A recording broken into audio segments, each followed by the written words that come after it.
I know it's probably really hard to do, but try to ignore my hair because it's so big and bushy and crazy, but try to ignore my hair. I hope you like my last video where I explained all the music that I like in detail, I think, of the winter season for this year, because here comes another one just like it. Now we're gonna continue with the spring.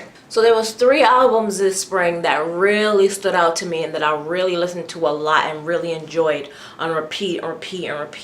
And that was KOD, Beach House's 7, and A$AP Rocky's Testing. I didn't get a chance to review any of these albums, and I'm not gonna do that now because why? I wasn't reviewing albums back then. But these 3 albums weren't just repeatable for the spring. They were repeatable all year round. But the spring was when they came out and when I first heard them. And almost every track on Testing I love. Almost every track on 7 I love. And almost every track on KOD I love. Like a good more than half of KOD is like my shit. I love Kevin's Heart.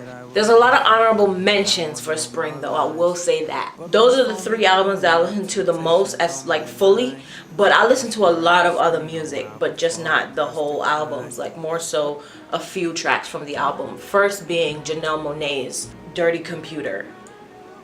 That album, I mean, that whole experience, it's not even just the album, it was an experience, especially the movie that came along with it and all those music videos. I mean, my God, like just stunning work. That movie that she made was quite the inspiration. I love the costumes and the makeup. Janelle Monae is just beautiful all around. Spirit, voice, face, body, message, heart. Another honorable mention would be James Bay. 2 of his singles in particular, Wild Love and Pink Lemonade. Really just dope songs, and I just like James Bay's voice, and I like the production on those 2 songs and the writing. I fucking love the movie Isle of Dogs, but even more than the movie, I love the damn music. Alexandre Desplat. He has such a great ethnic name that you can't say it without having a like Italian accent a little bit. Is he Italian? I love his music all the time. Like, he did the soundtrack for a lot of Wes Anderson films. He did Fantastic Mr. Fox, which I fucking love, which we're gonna get into. But his soundtrack for Isle of Dogs this year, so good with the drums.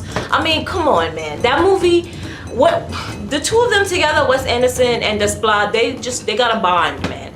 They're really good. Desplat is really good at capturing the sound that goes with the visual of like the image that Anderson always puts on screen. Like, what kind of vision is that? Drums. That's the type of sound that this vision needs. Jorja Smith is also someone that I discovered this spring. I've heard about her, you know, last year, but I didn't really listen to her until this year. I heard her cover for Lost by Frank Ocean. I was like, okay, this girl got something. And then when her album came out, I was like, I definitely gotta listen to this because she doesn't really, in my opinion, sound like anyone else. She doesn't sound like anyone else. Yeah, I just enjoy her. I feel like there's a lot of headspace. I feel like the framing of my video right now is very Mr. Robot. Like, I should just be right here.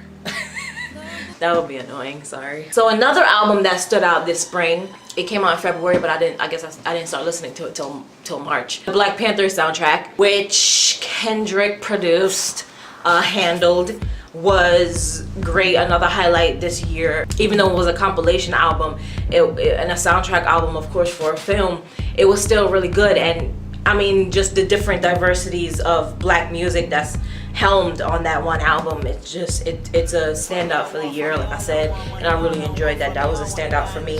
The Weeknd's 2-track Call Out My Name, I was gonna say Call Me By Your Name, and I Was Never Here from his little EP where he's looking crazy on the cover, My Melancholy. I like those 2 tracks a lot. That stood out for me this year. And I Was Never There shouldn't be confused with that terrible Joaquin movie that everybody seems to love, that I think was not that great outside of the cinematography. So the sun wants to move all of a sudden and show the bushiness of my hair. Thank you.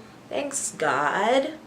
You're a good guy or girl, whatever entity. I don't think God has privates. Another discovery, pretty much all of the music that was recommended on Joe Budden's podcast, which is another thing that I listened to a lot of this year. I started listening to his podcast a couple years ago and then I stopped, and then I started listening to it again at the end of last year, and I don't think I've missed an episode all year, and I've loved their sleeper section. That's probably my favorite section of the show. Of course, when they do their little back and forth, it's funny because, you know, they're men, and I like when men the way men talk to each other, because I grew up watching Glengarry Glen Ross and a bunch of other Scorsese movies, in addition to watching Bruce Willis growing up. I just like when men talk to each other, but the sleeper section is my favorite, and they recommended a lot of music that I either never heard about or forgot about and haven't heard in a while that they reminded me of. So listen to that a lot throughout the whole year, not just the spring. And of course, This Is America, which is the single track that came with a video from Childish Gambino. Like, amazing. Love that. That was a highlight this year. That video blew up and everybody made a video piece on it. It's kind of better. Now the sun is just over there. Another track that was a discovery, not really a discovery, but an honorable mention, was Caterpillar by Royce da 5'9" featuring Eminem. Fucking love that track. I think that track is so dope, especially because of the sample of Ring the Alarm, which is like an original reggae sample, which I am Jamaican. I've told y'all this, so you already know I fucks with it. And of course I love the Eminem verse, even though the later half of his verse is literally all about shit. Fucks with that track. I also discovered Run the Jewels a little bit, which surprised me because I've known about Killer Mike forever, but I did not know that he was in a band group thing. That was brought to my attention this year. Fleet Foxes, which once again I always heard about, but I never took the time out to sit down and listen to their music. I sat down and listened to it. Their music is amazing. Like, it's perfect fall music, but I did first get into them in the spring. You guys should check out Fleet Foxes. Like, they make really good fall music, like music that you listen to in autumn. It just sounds like, it just gives you that feel. We were talking about Desplat. One of his tracks that he scored for Fantastic Mr. Fox was like on repeat all spring for me for some reason, and that's Rat Fight. That song is amazing. It's so funny. Like, I know it's weird to think that a score can be funny, but the way it just is, like,